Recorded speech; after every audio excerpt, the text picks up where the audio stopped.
Hello everyone, my name is Cassandra Folkins and I completed this study as part of my Masters of Applied Health Services Research at the University of New Brunswick in Fredericton, New Brunswick, Canada.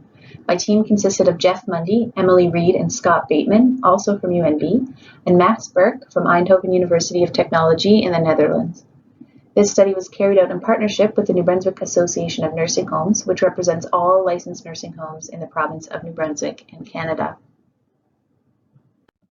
Today I'm going to tell you how we developed and used a serious game called Through Carington House to positively impact the perception youth have towards nursing homes. This is in response to an increasing workforce shortage in the nursing home sector. The Nursing Home Association and its members were seeking a way to attract new candidates to a career in nursing homes. The major problems that our game sets out to address are ageism and the media's consistent negative portrayal of nursing homes that is so pervasive that it often affects career path decision-making, even among young people. The province of New Brunswick in Canada is experiencing rapid population aging. It is one of the oldest provinces in the country with almost 20% of the population over the age of 65. So the care needs for older adults are becoming inverse to the labor supply. We do not have enough working age adults to take on the caregiving role. The province's demographics create a challenge regardless of the industry. However, the negative image associated with nursing homes makes it even harder to attract people to a career in the field.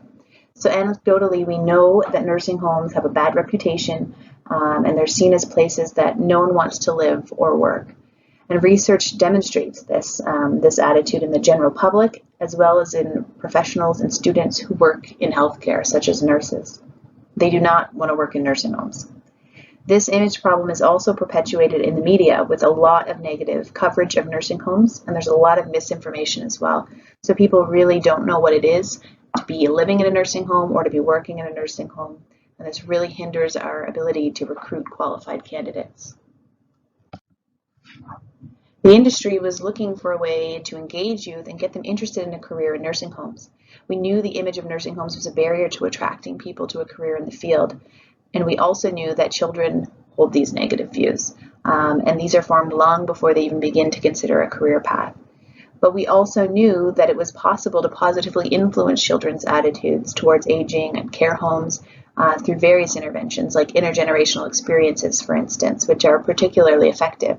What we wanted to explore was whether we could influence their attitudes through a video game, an intervention that would be highly accessible to youth, particularly in the absence of an opportunity for face-to-face interpersonal experience with seniors or in actual nursing homes.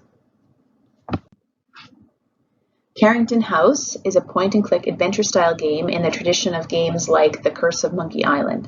We chose this style to allow players to assist residents in activities of daily living that were drawn from stories of nursing home staff. The types of activities, for example, helping a character find a misplaced hearing aid, naturally aligned with the puzzles and adventure games and allowed the player to engage with our carefully designed dialogue. The imagery and the stories are drawn from real-world experiences. However, they focus on the positive imagery and outcomes in the game to help counteract those strong negative bias that already exist. So our dialogue kept the tone light, by using campy humor that the adventure game genre is known for. And you can play Carington House right now at nursinghomejobsnb.ca. For our study design, we used focus groups with youth aged 10 to 16 years. We had 22 participants broken up into 3 groups. Focus groups were really the right choice here as they allow for that in-depth exploration of a topic, some rich discussion coming from that group dynamic. And they're also really great for making kids feel comfortable in discussion. So they're among their peers and they encourage each other along. And we closely followed Kruger's methods for designing focus groups and focus group questions. And we also had participants complete a demographic survey. The results of the study are represented by 2 overarching themes that emerged from the focus group data. The first theme, perceptions of nursing homes, had several sub-themes. We found that the negative stereotypes about older adults in nursing homes that we know to be present in the general public were indeed part of these participants' own thoughts. They talked about nursing homes as being, quote, prisons for oldies, and they associated them with death. But we also found that after playing the game, the kids started asking questions about nursing homes and connecting the game to their real-life experiences with grandparents, their communities, into nursing homes they had visited or heard about before.